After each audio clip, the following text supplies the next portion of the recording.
The NDA paper is all about the right approach. If you approach the paper correctly, then NDA दूर नहीं my friend.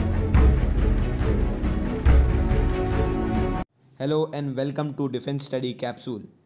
Today we will be discussing about the best way to attempt NDA paper for maximum marks. आज हम discuss करेंगे कि हमें NDA का paper maths and GAT कैसे solve करना चाहिए ताकि हमारे मैक्सिमम मार्क्स आ सकें. So there are some questions that are in the mind of the candidates. क्या क्या होते हैं, स्टार्टिंग से करूँ या लास्ट से paper, how many questions to attempt in GAT and maths, how to save time in NDA paper and how to fill OMR sheet. So सारे question answer होंगे आज. So let's start the video. So the best strategy to follow while giving your exam. In this video I'll be discussing about how to attempt paper. कैसे paper attempt करना है. मैं आपका ज़्यादा time waste नहीं करूँगा क्योंकि आपके पास बहुत ही मिनिमम टाइम रह गया है फॉर प्रिपरेशन ऑफ NDA. 18 तारीख को पेपर है. सो बिना टाइम वेस्ट करे जल्दी स्टार्ट करते हैं. So point number 1, from where to start. Beginning से, एंड से या कहीं रैंडमली स्टार्ट कर दें. So you can start paper anywhere. ठीक है, from anywhere you can start the paper. But अगर आप कहीं से भी रैंडमली स्टार्ट करते हैं तो you will and up getting into confusion में आ जाएंगे आप कि भाई मैंने ये वाला क्वेश्चन कर लिया, अब कौन सा क्वेश्चन करूं, ये वाला कर लिया, अब कौन सा क्वेश्चन करूं. ठीक है, और अगर कोई हार्ड क्वेश्चन आपको गलती से मिल गया तो आप बहुत ही टेंशन में आ जाएंगे कि मुझसे क्वेश्चन नहीं हो रहे. तो स्टार्ट करिए या तो बिगिनिंग से या एंड से. एंड में क्वेश्चन होते हैं वो प्रोबेबिलिटी स्टैटिस्टिक्स के और इजी क्वेश्चंस होते हैं. तो अगर आपको प्रोबेबिलिटी एंड स्टैटिस्टिक्स अच्छी है तो आप वो क्वेश्चंस कर सकते हैं, वरना स्टार्टिंग से ही स्टार्ट कीजिए. Next is point number 2. Point number 2 की बात करें तो how to save time in NDA math paper. Math paper में टाइम कैसे सेव करें. तो best strategy to save time is making judicious use of time by using those question, by doing those question which take less time. मतलब जिनका less time लगता है और जो आप एक्यूरेटली कर सकते हैं वो क्वेश्चंस करिए.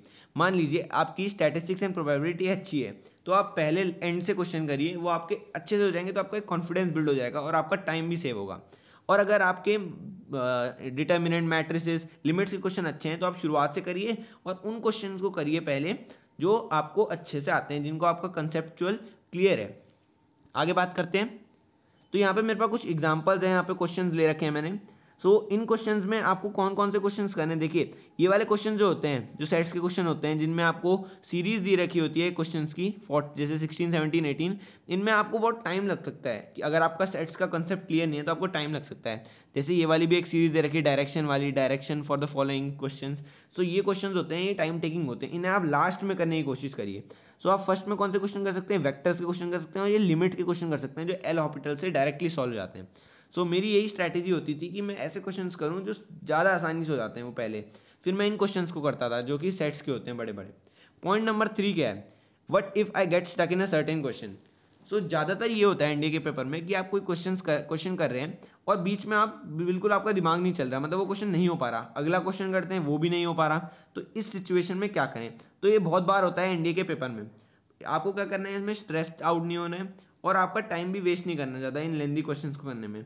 मेरी एक इफेक्टिव स्ट्रैटेजी थी जो मैं फॉलो करता था कि अपना क्वेश्चन पेपर मैं 15 मिनट्स में रीड करता था. 15 मिनट जो पहले मैं यूज़ करता था उनको क्वेश्चन को रीड करने में, और मैं क्वेश्चन को मार्क कर देता था. कैसे मार्क करता था, if you are sure that you can do the question mark 2 tick. मतलब आपको एकदम कंसेप्ट क्लियर है और आप सॉल्व भी कर सकते हो आराम से, तो 2 टिक मार्क कर दो वहीं पे.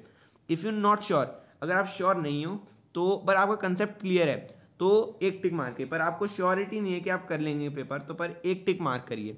अगर आपको वो लेंदी लगता है और आपको कंसेप्ट भी नहीं आता उसमें तो उसको सर्कल से मार्क कर दीजिए. ये एक इफेक्टिव स्ट्रैटेजी है. अगर आपको लगता है कि 15 मिनट मेरे वेस्ट हो रहे हैं इसमें, तो ये आपकी बहुत ही गलत थिंकिंग है, क्योंकि आपका ये जो टाइम है वो आपको लास्ट में मिल जाएगा. ठीक है, आपको ये सोचना नहीं पड़ेगा मुझे कौन सा क्वेश्चन करना है कौन सा नहीं करना. आपको पहले से पता होगा मुझे ये डबल टिक वाले क्वेश्चन पहले करने हैं, फिर सिंगल टिक वाले और फिर सर्कल वाले. So it's a very effective strategy. तो मैं आपको एक बार करके दिखा देता हूँ. जैसे मुझे डिटर्मिनेंट मैट्रिसेस का क्वेश्चन आता है तो मैं इसमें डबल टिक कर दूंगा. मेरे को ये वाला क्वेश्चन क्या है, ये मैक्सिमम मिनिमा का है तो मेरे को ये सिंपल आता है. उसके बाद इसको बात करते हैं, सेट्स का क्वेश्चन है. ठीक है, ये मेरे को आता है, मतलब इसका कॉन्सेप्ट तो आता है. डिटर्मिनेंट का मेरे को अच्छे से आता है कॉन्सेप्ट, डिटर्मिनेंट मैट्रिसेस का अच्छे से आता है, और ये मेरे को नहीं आता. ठीक है, परमुटेशन का क्वेश्चन है तो मैं इसे सर्कल कर दूंगा, इसे मैं सिंगल टिक कर दूंगा, इसे मैं सर्कल कर दूंगा, double tick tick tick circle and double tick. तो मैं डबल टिक वाले क्वेश्चन है उन्हें पहले उठाऊंगा. ठीक है, 1 2 3 4, 5, इन 5 क्वेश्चन को मैं पहले कर लूँगा, और जब ये सारे डबल टिक वाले हो जाएंगे तो मैं सिंगल टिक वाले उठाऊंगा। फिर इससे क्या होगा कि आपके डबल टिक वाले जल्दी हो जाएंगे, आपका कॉन्फिडेंस बिल्ड हो जाएगा, तो आपके सिंगल टिक वाले भी सॉल्व हो जाएंगे। तो सिंगल टिक वाले आपको कॉन्सेप्ट आता है पर आपसे सॉल्व नहीं हो रहे थे, अब वो आपसे सॉल्व हो जाएंगे क्योंकि आपको कॉन्फिडेंस आ गया उतना। So it's a very easy technique. ठीक है, आगे बात करते हैं पॉइंट 4 को बात करते हैं। पॉइंट 4 में how to maintain pace, pace कैसे मेंटेन करें, मतलब स्पीड कैसे मेंटेन करें एनडी के पेपर में। सो इसकी बेस्ट ट्रिक है कि आप प्रैक्टिस करिए प्रीवियस ईयर क्वेश्चंस को और मॉक टेस्ट लगाइए टाइम के साथ। अभी आपके पास कुछ दिन बाकी हैं, तो इन दिनों में आप प्रीवियस ईयर क्वेश्चंस को सॉल्व करिए टाइम लगा के, प्रीवियस ईयर पेपर्स को सॉल्व करिए। ठीक है, it will improve your calculation speed and efficiency, आपकी एफिशिएंसी को ये इंप्रूव कर देगा। आगे बात करते हैं कि how to manage stress in NDA paper. Stress बहुत हो जाता है कभी कभी, क्या होता है कि हमसे क्वेश्चन सॉल्व नहीं होते तो हमें बहुत स्ट्रेस आउट हो जाते हैं और हमसे आगे क्वेश्चन भी सॉल्व नहीं होते।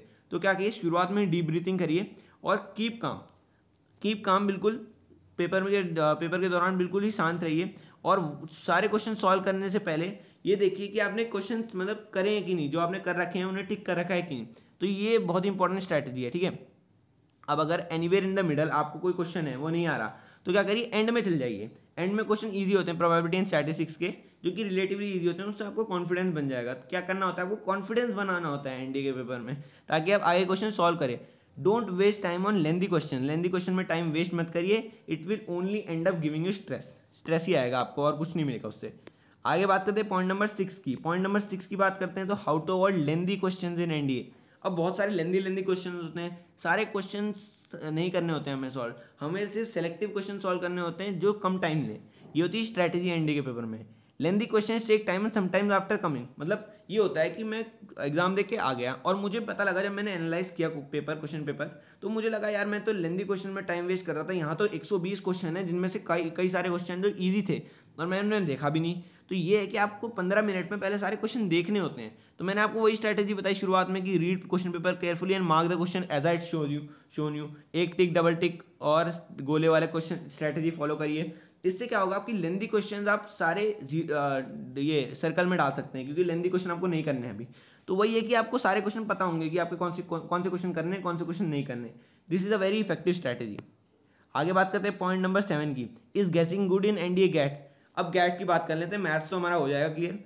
गैट में गेसिंग करने की जरूरत होती है कि नहीं होती। So now talking about GAT paper, क्या guessing is really useful, guessing really useful होती है, पर उसमें कुछ आपको अपना दिमाग भी लगाना पड़ता है। तो मोस्ट ऑफ द टाइम आपको कुछ ही क्वेश्चन पता होते हैं गैट में। आप ऐसे तो नहीं है कि आईएएस की प्रिपरेशन कर रहे हैं तो आपको सारे क्वेश्चन आ जाए, तो आपको कुछ ही क्वेश्चन आ रहे होते हैं। तो आप क्या यूज़ कर सकते हैं, एलिमिनेशन यूज़ कर सकते हैं। क्या करिए, अपना क्वेश्चन अच्छे से पढ़िए, उसे जो आपने पुराना पढ़ रखा है उससे रिलेट करिए और दिमाग लगा के उसमें एलिमिनेट करिए ऑप्शंस को to get the correct answer. तो it is a very important process. तो this works most of the time, तो आपको आराम से आंसर मिल जाएगा। ठीक है, आगे बात करते हैं क्वेश्चन नंबर 8 की, what to do if free time is left in NDA GAT. NDA GAT के पेपर में आपका फ्री टाइम बच रखा है बहुत सारा, क्योंकि free time is must in NDA GAT, क्योंकि 1 घंटे पहले तो हमारा 1 घंटे पहले पेपर खत्म हो जाता है, ऐसे ज़्यादातर ऐसा ही होता है। तो frankly speaking you will get much time free time in NDA GAT. NDA GAT में आपको बहुत फ्री टाइम मिलेगा। ठीक है, सो डोंट स्लीप और थिंक अबाउट मैथ्स। अब क्या कुछ बच्चे होते हैं कि सोने लग जाते हैं और सोचते हैं यार मेरा मैथ तो खराब हो गया, अब क्या करना, फायदा क्या है एनडीए गैट देने का। तो क्या है कि मेक इफेक्टिव यूज ऑफ री अटेम्प्टिंग द लेफ्ट क्वेश्चन, जो बचे हुए क्वेश्चन है उन्हें अटेम्प्ट करिए इस टाइम में। ठीक है, और कभी कभी क्या होता है, तुक्के लग जाते हैं कि यार मैंने ये क्वेश्चन तो पढ़ा ही नहीं, अगर पढ़ता हूँ तो मैं तो शायद मैं एलिमिनेट कर दूँ। ठीक है, तो तुक्के कभी कभी लग जाते हैं, तो आपको क्या होता है, ब्लेसिंग इन डिस्गाइज कि भाई पहले मिल ही नहीं रहा था कोई नंबर, अब झोली में आ गया 4 नंबर। ठीक है, तो वेरी इजी। ठीक है, अब बात करते हैं क्वेश्चन नंबर 9 की, पॉइंट नंबर 9 की। तो पॉइंट नंबर 9 की बात करें तो हाउ टू फिल ओएमआर। इसे ज़्यादातर नेग्लेक्ट करते हैं बच्चे, क्योंकि क्या होता है ओएमआर के बारे में कोई सोचता नहीं, पर it is a very important process. क्या होता है कि ओएमआर भरना इज़ वेरी इंपॉर्टेंट। अब ओएमआर भरते कब हैं, लास्ट में क्या होता है, हम स्ट्रेस्ड आउट हो रखे होते हैं कि यार जल्दी टाइम खत्म होने वाला है, जल्दी ओएमआर भरता हूँ। तो उसमें क्या होता है, आपका ऑर्डर कभी कभी गलत हो जाता है ओएमआर का। तो क्या करिए, मेरी स्ट्रैटेजी क्या होती थी कि I used to solve the question for 1 hour. 1 घंटे मैंने सॉल्व किया मैथ्स के पेपर, उसके बाद मैंने ओएमआर भर लिए। ठीक है, उसके बाद मैंने अगले 1 घंटे सॉल्व के क्वेश्चन, फिर ओएमआर भर लिए। फिर जो लास्ट का आधा घंटा बचता था उसमें मैं चेक करता था क्वेश्चन, और जो सिंगल टिक और जो हमारे सर्कल वाले क्वेश्चन है, सिंगल टिक और सर्कल क्वेश्चन, वो करता था मैं, और उनको साइड बाय साइड में सर्कल करते, मतलब वो करते जाता था, ओएमआर फिल करते जाता था। इससे क्या होता था, मेरा टाइम बच जाता था और ओएमआर में भी कोई गलती नहीं होती थी।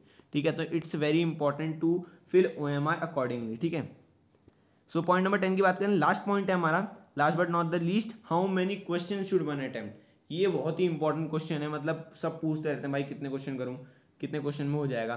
तो क्या बात है, इसमें सेफ स्कोर मैथ्स में क्या होता है, 60 क्वेश्चन आप कर लीजिए, मान लीजिए आपके 50 सही हैं 10 गलत हैं, ठीक है, तो आप आराम से पेपर क्लियर कर सकते हैं। 75 होती है कट ऑफ, ठीक है, 80 जाती है कभी कभी, तो आप अगर 90 100 भी नंबर ले आते हैं और आपका गैट अच्छा जा रहा है तो आप आराम से कट ऑफ क्लियर कर देंगे, ठीक है। सो गैट में क्या किए, मैक्सिमम क्वेश्चन ट्राई करिए। ऐसा नहीं है कि जो आपको कुछ नहीं आता, do not attempt question you don't have any knowledge about, जिसमें कुछ भी नहीं आता वो क्वेश्चन अटेम्प्ट मत करना बिल्कुल भी। मतलब एलिमिनेशन यूज कर सकते हो, पर एलिमिनेशन से वही क्वेश्चन करना जो आपको अच्छे से जिसके बारे में नॉलेज हो, ठीक है। So this was a strategy and at the end I can only give you tips, rest is up to you. मतलब मैं आपको सिर्फ टिप्स दे सकता हूँ, सारा बचा हुआ आपके ऊपर है, ठीक है। ऑल द वेरी बेस्ट, अच्छे से प्रिपेयर करना, प्रीवियस ईयर क्वेश्चन लगा के जाना एंड फोड़ के आना।